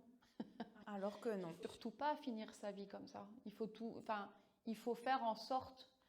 C'est pas facile, hein, parce qu'au milieu de tout ça, on n'a absolument pas la force de se battre en plus. Parce que physiquement, la force, on l'a pas. On peut pas se battre, on peut pas se dire je vais me battre contre ça ou contre ça. Mais c'est bien de trouver vulgairement une béquille. Et vous avez été ma béquille. Ça a été un plaisir. Ouais. Vous avez été ma béquille pour m'accompagner et pour essayer de me soutenir au mieux, pour que je puisse retrouver un peu d'énergie pour justement me battre, pour retrouver un peu l'envie de me battre contre tout ça. Parce qu'on n'a surtout pas envie de finir sa vie comme ça. La vie, elle est chouette au milieu de tout ça. Donc, on se dit Puis non. se battre, c'était aussi un combat, je me souviens. Ouais. Il a fallu, ouais. Et à un moment donné, en fait, il y a la douceur qui est arrivée. Ouais, je me suis beaucoup battue aussi. Me battre, c'est quelque chose. C'était devenu dans mon langage, c'était quelque chose de courant. Je me battais toujours contre quelque chose. Là, c'est un réflexe. Je me battais contre le négatif, je me battais contre ma fatigue, je me battais contre ci, contre ça. J'ai l'impression d'être en combat permanent. Mais en fin de compte, le problème, c'est que le moment où j'en ai eu le plus besoin de me battre justement pour retrouver un état positif, de me trouver dans un meilleur état, j'avais plus de force. J'avais plus de force pour le faire. Malgré tout ça, vous avez décidé de reprendre le travail. Oui, parce que voilà, on a été, comme je me répète, on a été surtout élevés dans l'éducation, le travail, machin, tout ça. Et puis surtout, on se dit non, mais voilà, donc au bout de 2 mois, d'arrêt, donc après en mois de septembre, je décide, je sais même pas comment qualifier ça, bêtement, de reprendre le travail. Donc j'avais convenu avec ma N+2, voilà, j'avais réduit mes heures de travail. Je changeais aussi un peu de poste, de lieu de travail. J'allais m'enfermer dans un bureau entre 4 murs. Parce que ce que vous vouliez, en tout cas, c'est ne plus avoir de management. Ça, c'est ce qui est je voulais plus du tout faire de management. Je voulais, en fait, la souris dans le trou, je voulais pouvoir le faire au travail. En fait, j'aurais voulu être invisible au travail quand j'ai repris. Parce que la seule chose aussi, parce que la chance aussi que j'avais quand même, c'est que le métier que je faisais, je l'aimais beaucoup. Voilà, c'est pas aussi un métier que j'ai fait à contre-cœur, le métier que je faisais, je l'aimais beaucoup. Donc ça a été aussi un peu quelque part, entre guillemets, un deuil de ce métier-là, parce que je savais que je pouvais plus en fait. C'était plus possible. Et donc j'ai baissé drastiquement mes heures, j'allais travailler plus que 4 jours par semaine. J'allais m'enfermer entre 4 murs, faire plus de parties administratives, mais je voulais plus faire de management. Je voulais le moins possible voir l'équipe, parce qu'au début j'ai eu beaucoup de colère contre mon équipe sur l'hyper sollicitation. Ça a été beaucoup de colère, on a fait du mieux qu'on pouvait pour régler ensemble. Ça a été très dur aussi. Et quand j'ai repris le travail, j'étais pas au carré non plus avec ça. Ça a été dur aussi. Donc je voulais éviter les gens. Ça me dérangeait. Je pense qu'au final, ça me dérangeait pas de retourner travailler, mais je voulais éviter les gens. Oui, c'était une angoisse, ça devenait une angoisse en fait au fur et à mesure. Ça a été une angoisse. Donc j'ai repris le travail 15 jours. Après, j'avais 15 jours de vacances qui étaient prévus. Donc on avait convenu avec ma N+2 que je les garderais. Comme ça me faisait un retour un peu plus léger, entre guillemets. Mais bon, j'ai repris, mais dans un coin de ma tête, je savais que c'était le début de la fin, en fait. Je le savais. J'ai repris, mais je savais que ce serait pas pour longtemps. Parce que très honnêtement, quand on passe par là, je pense que, en tout cas pour moi et je pense pour d'autres personnes, il ne faut plus retourner dans la même entreprise. Ouais, revenir dans le même environnement, en fait, c'est... Ouais. On ne peut plus. En fait, ça a été tellement violent qu'on ne peut plus retourner au même endroit. En plus, ça faisait quand même, du coup, à cette époque-là, plus de 20 ans que je travaillais dans cette entreprise. Et au niveau de ma hiérarchie, donc j'avais mes 2 M+1 qui ont toujours été très présents et sur qui j'ai pu compter et qui étaient là. Ma N+2, elle s'est pas mal voilée la face là-dessus et j'ai pas eu le soutien espéré. Et puis au niveau de plus haut, que ce soit mon directeur, ma DRH, j'ai eu aucun soutien, aucun mot, rien du tout. Pour quelqu'un qui fait partie depuis 20 ans dans une entreprise, j'ai trouvé ça minable. Voilà, je pense que minable, c'est le terme. J'ai été très déçue. Je voulais pas qu'on vienne me voir en me disant « Oh, ma pauvre Karine, qu'est-ce qui s'est passé ?» Non, je voulais juste qu'on vienne me voir et me dire « Ah écoute, je suis contente que tu sois revenue. Si tu as besoin de quoi que ce soit, on est là. » J'avais juste besoin d'entendre cette phrase. Et des gens qu'on connaît depuis 20 ans ou pour qui on travaille depuis 3 ans avec entrain, avec bonne entente et tout, qui ne sont pas là au rendez-vous, qui se permettent même des réflexions alors que vous êtes à la maison en train de galérer. Non, j'ai trouvé ça vraiment minable. Donc là, j'ai la déception qui arrive au début, qui s'est transformée en immense colère. Voilà, en grosse colère. Et au début, j'ai fermé les yeux là-dessus pour continuer à pouvoir avancer aussi, pour pas me remettre dedans tout de suite, pour pas m'effondrer de nouveau tout de suite, parce que voilà, quand j'ai repris, c'était très fragile, c'était instable.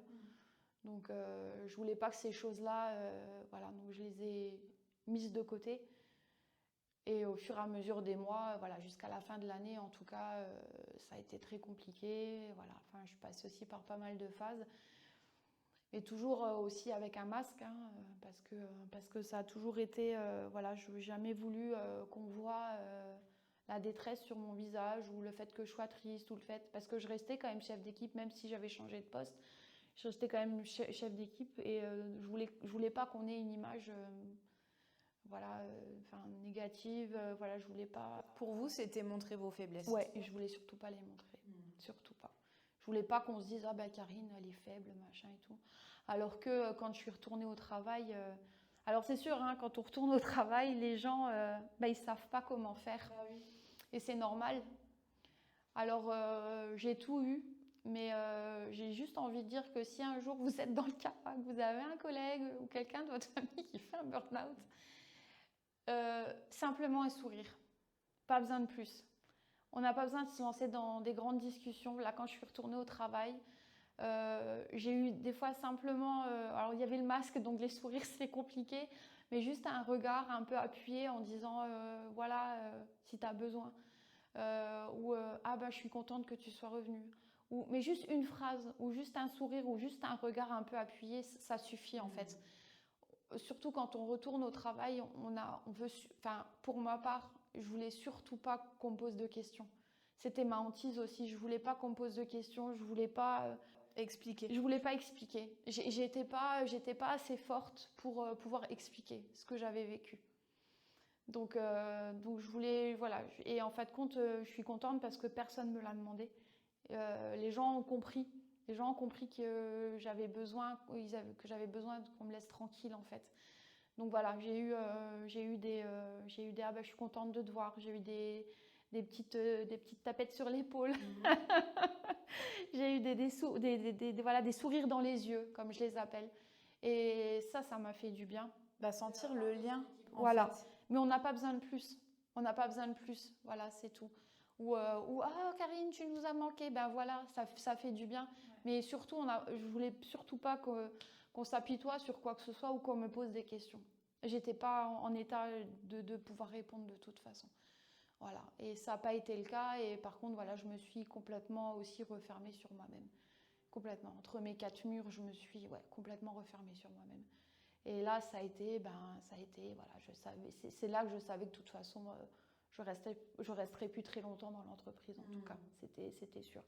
Voilà, donc j'ai mis ça de côté jusqu'à la fin de l'année, parce qu'on sait que les fins de l'année dans la grande distribution, c'est les périodes charnières un peu. Voilà, en plus, des petits problèmes d'effectifs, donc j'ai formé de nouvelles personnes, voilà. Et puis en janvier, j'étais voir ma N+2 et je lui ai dit, que j'allais partir. Que j'allais partir parce que je ne pouvais plus de toute façon, c'était plus possible, j'y arrivais plus, je lui ai dit ça très sereinement. C'était d'ailleurs très bizarre parce que je pensais m'écrouler en lui disant ça, surtout que ça faisait quand même 17 ans qu'on travaillait ensemble. Et au final, non. En fait, quand je lui ai dit ça, j'ai senti un énorme soulagement. Vraiment, de me dire, bon, bah ok, je vais être encore là quelques semaines parce qu'il fallait aussi que je forme une remplaçante, il fallait que on part pas d'une entreprise comme ça. Enfin, pour moi, en tout cas, je ne pouvais pas partir de l'entreprise comme ça du jour au lendemain. Déjà, il fallait que je me prépare moi aussi à partir. Ça faisait quand même 21 ans que je travaillais dans la société. Donc, il fallait que je me prépare à partir. Ça a été compliqué aussi. Et puis, surtout, ce que je voulais pas, c'est qu'on dise, tiens, bah, Karine, elle nous a laissé comme ça, elle n'a rien fait avant de partir. Je voulais que les choses elles soient carrées, qu'elles soient bien faites avant que je parte. Jusqu'au bout, en fait. J'ai toujours été correcte dans mon travail et je voulais l'être jusqu'au bout. Même si ça devait me coûter encore quelques semaines. Et voilà, mais en tout cas, je voulais être correcte jusqu'au bout. C'était important pour vous de bien clôturer. Très, très important pour moi. Ça a été, ouais, c'était très important. Je pense que j'aurais pas pu me regarder dans une glace, honnêtement, si j'étais partie comme ça. Voilà. Il y a peut-être d'autres personnes à qui ça n'aurait pas été le cas, voilà, mais en tout cas, voilà. Voilà. En tout cas, moi, je ne pouvais pas partir en laissant les choses comme ça. Voilà. Est-ce qu'à ce moment-là, vous pensez à un après? Au moment où vous prenez la décision que bah là, c'est fini, c'est comment à ce moment-là? Pas du tout. Ouais. Dans ma tête, c'est bah, je vais m'arrêter. Je vais arrêter de travailler. Et c'est tout. Et surtout, j'ai besoin de prendre du temps pour moi. Voilà, en fait, j'avais besoin de prendre du temps pour moi. C'est pas possible de se dire, voilà, je voulais pas quitter mon boulot. Le but, c'était pas de quitter mon travail et d'enchaîner un autre boulot tout de suite derrière. Ça, c'était inconcevable de toute façon. C'était pas possible. Ça, je pouvais pas. Il fallait absolument que je prenne du temps pour moi, me remettre les idées en place, essayer de me reconstruire. En fait, voilà, c'est ça. C'est se reconstruire. Parce qu'on passe par tellement de choses qu'il a fallu que je me reconstruise. Donc c'est pour ça que je vous ai rappelé aussi en début d'année, parce que ce chemin de reconstruction, je sentais bien que je ne pouvais pas non plus le faire toute seule. C'était pas possible, ça faisait quelques mois voilà, que vous m'aviez accompagnée, on ne s'était pas vu pendant 2-3 mois, et ce chemin-là, j'avais besoin de quelqu'un aussi pour m'accompagner. De toute façon, je ne pouvais pas le faire toute seule. Donc voilà, donc fin février, il est arrivé ce fameux jour où bah, c'était mon dernier jour de travail. Et ce jour-là, ben, bizarrement, j'ai eu le sourire toute la journée, mais comme un énorme soulagement. Alors j'ai eu le sourire, oui, bon, bah, tout est relatif, hein. J'ai eu le sourire, mais il y a eu aussi pas mal de pleurs, mais plus voilà, de personnes de mon équipe qui sont venues, qui m'ont dit tout un tas de choses très gentilles, qui m'ont pris dans leurs bras, qui ont pleuré. Enfin, ça a été une journée hyper riche en émotions, mais tellement positive en fin de compte que voilà, je suis partie de là, j'avais même envie de danser, limite de sautiller. Je me sentais légère, je me sentais bien. J'ai tout embarqué, mes dossiers, j'ai pris mon petit caddie, j'ai tout mis dedans, j'y allais, je m'en vais. J'ai ouvert le coffre de la voiture, j'ai tout mis, comme si on partait en vacances, sauf que moi, je débarrassais mes affaires. Et voilà, et je suis rentrée chez moi et ça allait. Et le soir, j'étais au resto avec des amis et c'était chouette. Ouais, c'était vraiment chouette, quoi. Ben, vous saviez que c'était une juste décision, en fait, pour vous. Ouais. Et en fait, vous avez mis carrément le mot dessus, parce que ça, c'est pas quelque chose auquel on pense. J'ai sauvé ma peau. En fait, c'est carrément ça. Si j'étais restée, que j'avais encore continué à me voiler la face, à tirer encore sur les ficelles, non. J'aurais replongé immédiatement dans quelque chose de vraiment... J'aurais de nouveau passé la tête sous l'eau. Parce que là, la tête, elle était à la surface, mais vraiment posée à la surface. Il ne me manquait pas grand-chose pour replonger, de toute façon. Vu que de toute façon, j'avais repris trop vite. Je m'étais de nouveau revoilé la face. Enfin, voilà, au milieu de tout ça, on arrive encore... Oui, non, mais on est incroyable. Hein. L'être humain est quand même assez formidable. On est formidable. On vit des moments durs, violents, tout ce qui va avec.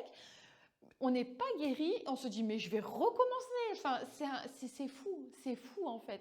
Ah, on est fabuleux. On est absolument fabuleux. L'être humain, on est fabuleux, vraiment. Il est absolument fabuleux en fait. Et pour s'autodétruire, il est absolument fabuleux. Et se reconstruire aussi. Enfin, une pièce a toujours deux faces. Hein. On est très fort en autodestruction. Heureusement. Mais l'inverse, c'est vrai. L'image de la pièce, je pense qu'il n'y a pas mieux. il y a une phase autodestructive et une phase de reconstruction. Et heureusement qu'elle existe, cette phase-là. Mais j'étais pas du tout dans cette phase-là, alors que j'ai repris le travail. Enfin voilà, mais j'en rigole maintenant. Hein, oui, c'est sûr. On rigolait moins en séance. J'en rigole maintenant parce que j'ai réussi à prendre du recul et que maintenant ça va quand même mieux. Hein, voilà. Mais non, sur le coup, non, je rigolais pas du tout et c'était très très dur. Voilà. Donc voilà, donc en février, j'ai arrêté de travailler et donc pendant les 15 premiers jours, j'ai fait que dormir de nouveau. J'ai tout le temps dormi, le matin, l'après-midi, la nuit, pareil. J'ai dormi tout le temps. Je faisais que ça, dormir. Ça m'a fait un bien fou. Je voulais de nouveau. Bon, j'avais quand même moins cette envie, mais quand même un peu de devenir encore un peu invisible. Voilà, je sais pas, c'était toujours là. Mais même, en fait, ce truc d'invisible, il m'a pas quitté depuis le début. Parce que même quand je suis retournée au travail, je voulais qu'on me laisse tranquille. Je voulais disparaître derrière cette porte, derrière ces murs. Je voulais disparaître. Et ça, voilà, après, voilà. Après, on est parti en vacances avec mon mari. Voilà, ça a été des vacances un peu plus légères aussi. Je suis partie quelques jours toute seule. C'est quelque chose qui me tenait à cœur. Vraiment, faites-le parce que c'est chouette. Je suis partie toute seule, pas très loin en Alsace. Hein. J'ai pas pris non plus, je suis pas partie à l'autre bout du monde. J'ai pris un livre, je suis partie 3-4 jours et je me suis assise dans un petit hôtel, voilà. Voilà, j'ai pas parlé pendant 3 jours, enfin sauf aux gens que je croisais comme ça. J'ai lu. Des trucs que j'avais pas fait depuis un moment parce qu'en fait on n'a plus d'envie de rien du tout. Ah oui. De toute façon j'ai lu, j'ai bien mangé. Ah oui, surtout j'ai bien mangé. J'ai visité des choses, j'étais toute seule, je me promenais toute seule. Je pensais jamais réussir à faire un truc comme ça parce que voilà, moi j'aime bien parler, j'aime bien partager, donc voilà. Et en fin de compte ça m'a fait un bien fou de me retrouver toute seule. Voilà, on se pose un peu, on se dit ouh là là, l'année que tu as passée n'a pas été simple. Mais en fin de compte, l'être humain est quand même bien fait parce qu'au final, on s'en sort malgré tout. Alors le chemin, il est long. Hein. Il est long, il est pénible. Voilà, ça fait toujours partie de soi, toute sa vie. De toute façon, toute sa vie, on ne pourra jamais mettre, même si on met ça dans un coin de sa tête, dans un tiroir qu'on ferme à clé, voilà, de temps en temps, le tiroir, il peut s'ouvrir de soi-même et surtout, on y repense.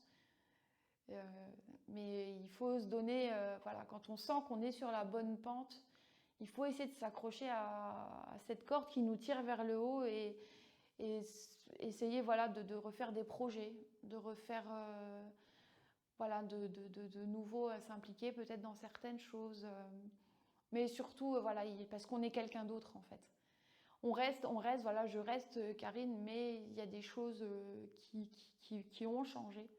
Qui ont changé parce que voilà, j'étais quelqu'un aussi, professionnellement parlant, qui se posait pas de limites, qui disait très rarement non.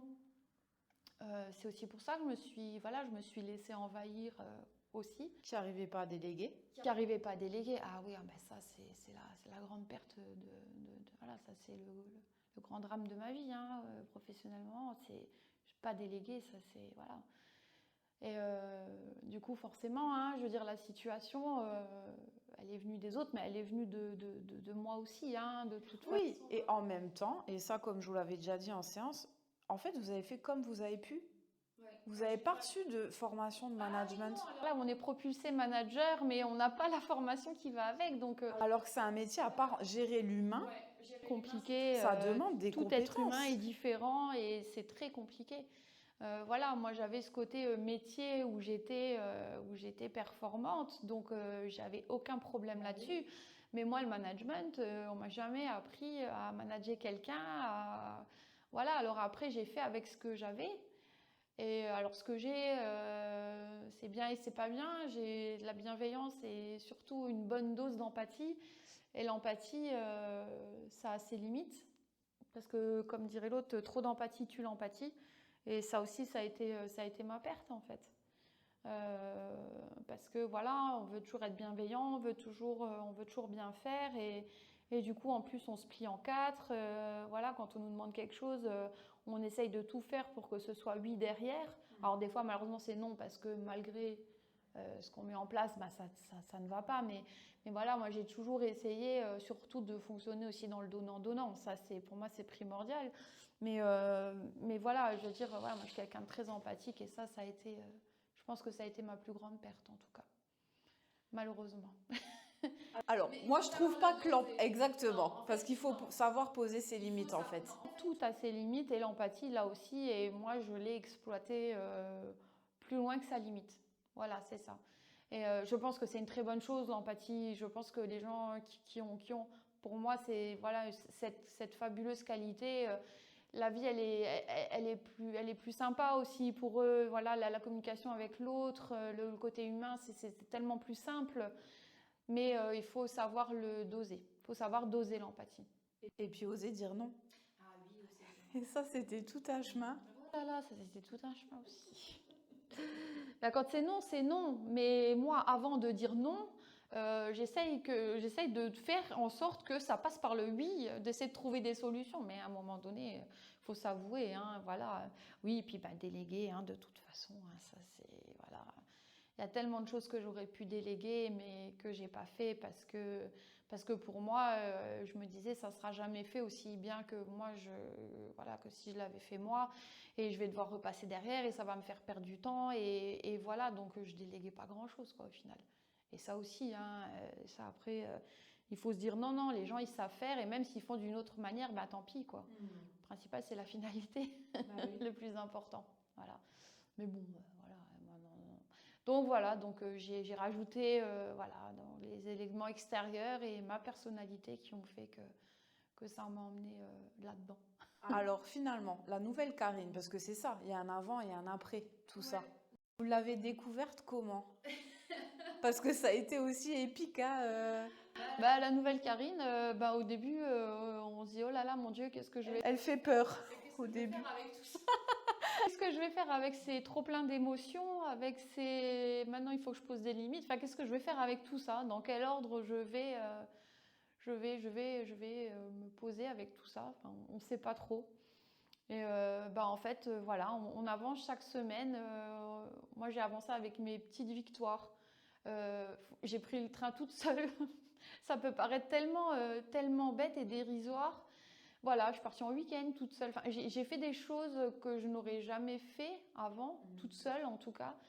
Et en fait, on avance avec les petites victoires. Nouvelle Karine, elle a osé 2-3 trucs. C'est ça. Voilà, elle a osé 2-3 choses.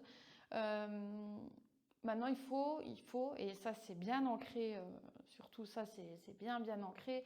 Voilà, je me laisserai plus envahir comme ça l'a été hein, dans mon prochain emploi parce que voilà. Plus laisser envahir, savoir poser, et surtout savoir poser des limites. Ça, je pense que c'est essentiel, enfin c'est primordial, savoir poser des limites. En tout cas, savoir dire non, savoir poser des limites, voilà, je pense que c'est très important. Parce que ce qui était resté quand même, c'était la peur. En fait, ce qui restait, c'était quand vous pensiez à la suite d'un prochain emploi, c'était du coup la peur des gens, la peur de pas savoir en fait comment les gérer, comment... J'ai très peur forcément, voilà, pour avoir travaillé tout le temps avec l'humain, au final avec des gens, être entourée de beaucoup de personnes, comme je me suis beaucoup renfermée, j'ai l'impression que voilà, en fait compte c'est l'être humain qui a été ma perte aussi, voilà, ça a été mon plus grand bonheur, mais ça a été ma plus grande perte. Au final, je me dis que j'avais peur. J'avais peur de me reconfronter aux gens, j'avais peur de me retrouver au milieu de gens que je ne connaissais pas, tout simplement autour de quelques semaines, voilà, un barbecue d'une amie avec quelques personnes qu'on ne connaît pas. Pour moi, c'était, ça allait encore un tout petit peu, mais maintenant ça va quand même mieux. Une source de stress en se disant mon Dieu, mais je vais rencontrer des gens que j'ai jamais vus. Comment ça va se passer? Parce que en fin de compte, en plus, cette période, elle aide pas. En plus, elle nous a tellement aussi renfermés sur nous-mêmes et voilà. Et du coup, c'est très compliqué aussi à gérer tout ça. Mais voilà, ça a été très dur. C'est pour ça que ces petites victoires de prendre le train toute seule, de me retrouver au milieu d'inconnus, de partir en week-end toute seule, de me retrouver avec des gens inconnus aussi. En fait, c'était surtout ça où elles étaient mes victoires. C'était de me retrouver avec des gens que je ne connaissais pas. Et voilà, et en fin de compte, on reprend confiance, tout doucement. Mais on reprend, parce qu'en fin de compte, quand on est quelqu'un de sympa, du coup, la personne en face, généralement, elle est sympa. Ça se passe plutôt bien. Du coup, voilà. Et puis la force de vie reprend. Les envies, petit à petit, elles reprennent aussi. Les envies, petit à petit, elles reprennent. Donc il y a environ 2 mois, je me suis dit, je me suis posé la question, qu'est-ce que tu vas faire maintenant de ta petite vie? Voilà, tu as la quarantaine. C'est un métier dans lequel je ne voulais plus retourner de toute façon. Plus envie non plus de retourner sur Luxembourg, parce que voilà, j'ai passé 21 ans. Pour moi, c'est très bien. J'ai dit, écoute, et pourquoi voilà, c'est en ce moment, il y a beaucoup de gens post-Covid qui se reconvertissent, qui font des formations, et je me suis dit, tiens, choisis-toi un autre métier, pourquoi pas. Donc voilà, donc j'ai réfléchi au début, voilà, j'ai plus me diriger vers des métiers administratifs. 3-4 semaines de ça, je suis rentrée dans une préparation à la formation, voilà, parce que je vais me lancer dans une formation diplômante. Je vais reprendre mes études pendant 1 an, et je me suis dit, écoute, voilà, va voir, voilà, les gens pourront peut-être t'aiguiller. J'hésitais toujours entre 2-3 reconversions. Et donc, je me suis retrouvée un lundi matin devoir affronter peut-être une dizaine de personnes inconnues. Et donc, la veille, ça a été. Au final, je pensais que ça allait me perturber les jours avant, mais ça allait plutôt bien. La veille au soir, j'ai plutôt bien dormi. Je prends ma voiture le matin, j'étais bien, puis il faisait beau et tout, voilà. J'arrive sur le parking et là, une énorme angoisse qui arrive. Ça a été assez violent. Là, je me suis mis à respirer, j'ai dit allez, c'est bon, ça va bien se passer, voilà. Et puis voilà, c'est parti au bout de quelques minutes. Donc j'arrive dans une salle, effectivement, où tout est nouveau. Une douzaine de personnes sont là. Et en fin de compte, je passe 4 jours avec ces personnes-là. Et là, c'était comme avant. C'était comme avant. C'était, on parle de tout, on rigole.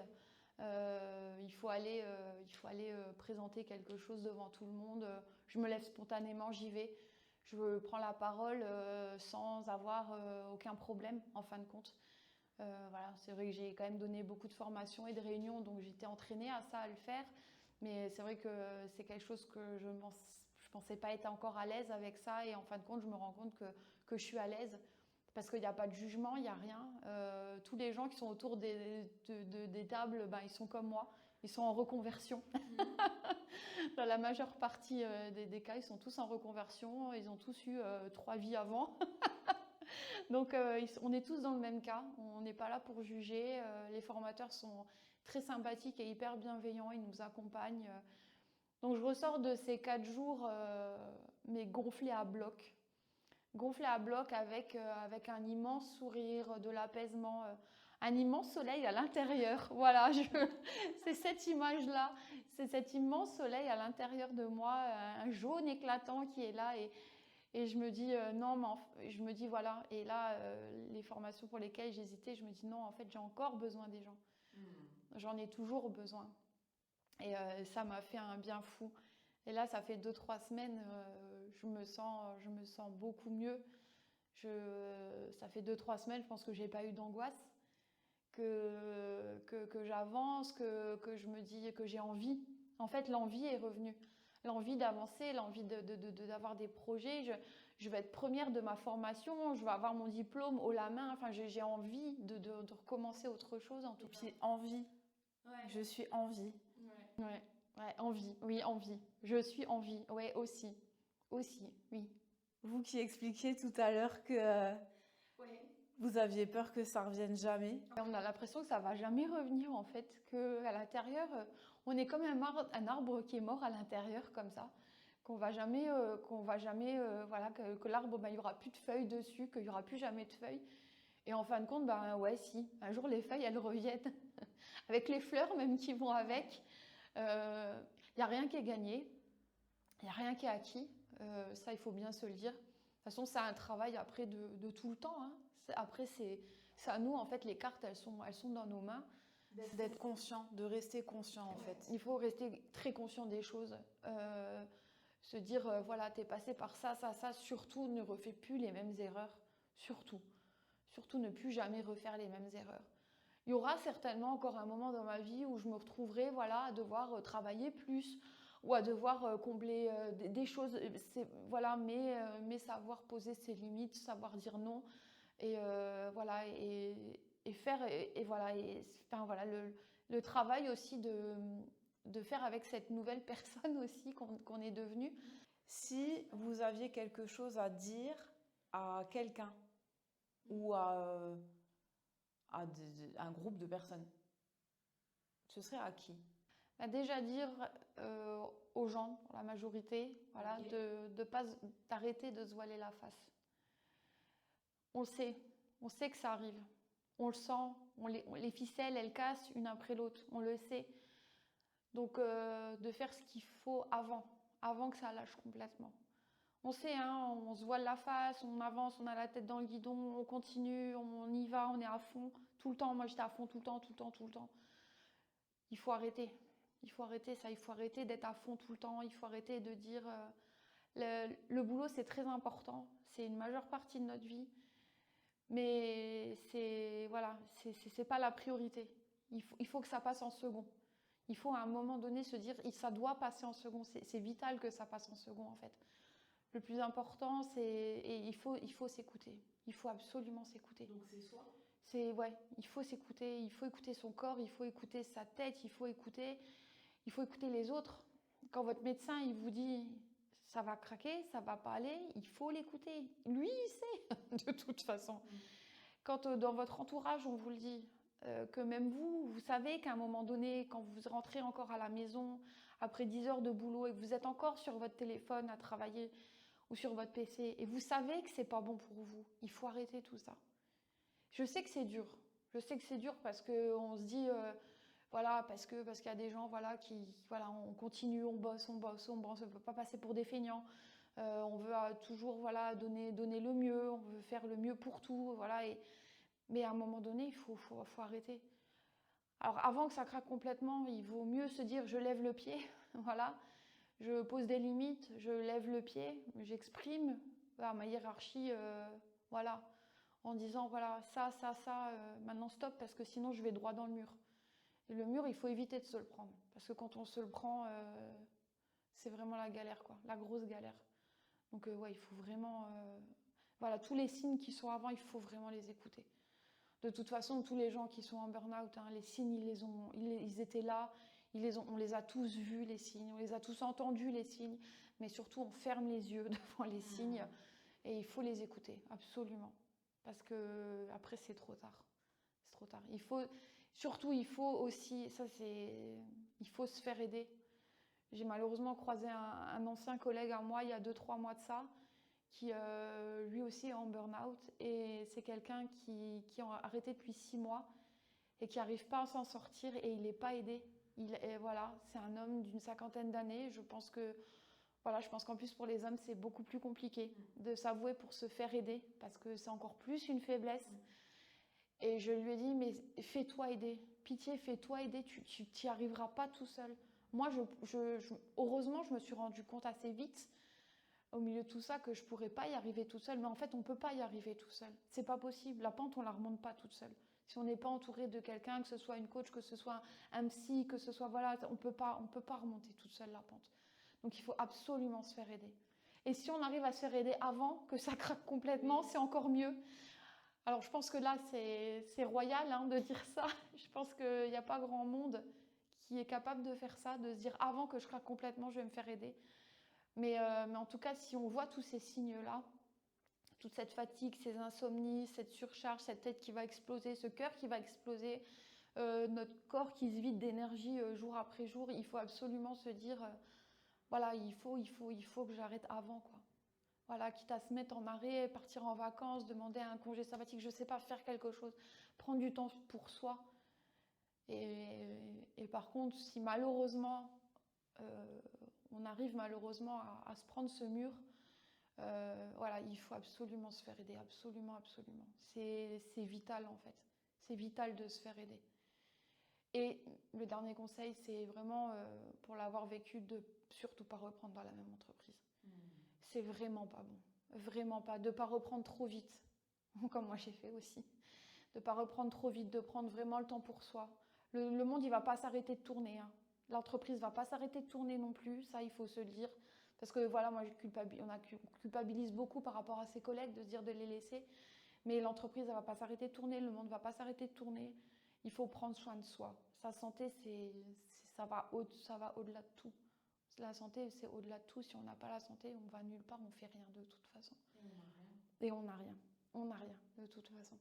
Donc il faut absolument, voilà, je pense qu'une fois qu'on arrive à sortir un peu la tête de l'eau et qu'on a retrouvé un peu de force, il faut quitter son entreprise. Il ne faut plus y retourner. Ça rappelle que des mauvais souvenirs. Ça vous remet dedans immédiatement. Et c'est pas bon du tout. Pour la reconstruction, enfin, c'est dévastateur pour la reconstruction. Ça aide pas du tout à la reconstruction de toute façon. Donc voilà. Et une dernière chose à dire, c'est un petit remerciement personnel. J'aimerais remercier bien sûr mon mari, voilà, qui a toujours été là et qui est toujours là et qui a été d'un soutien énorme. Si je l'avais pas, voilà, on ne sait pas, mais voilà, je suis très heureuse de l'avoir. Mes parents, voilà, mes 2 sœurs, mes petites nièces, mes petits rayons de soleil comme je les appelle. Voilà, mes tout proches amis qui sont là tout le temps. Depuis plus de 20 ans, ils sont là et ils sont toujours là à côté de moi. Et merci Émilie. Merci. Merci d'avoir été ma béquille pendant 1 an. En tout cas, si je n'avais pas fait la démarche de me faire aider, je n'en serais certainement pas là maintenant. Merci à vous, parce qu'on est 2 en fait sur ce chemin-là. Merci pour votre confiance. Un mot que je pourrais vous souhaiter pour du coup la suite. Un mot, ça serait lequel? Un mot, le mot soleil. Alors c'est ce que je vous souhaite. Ouais. Un grand soleil. Merci beaucoup.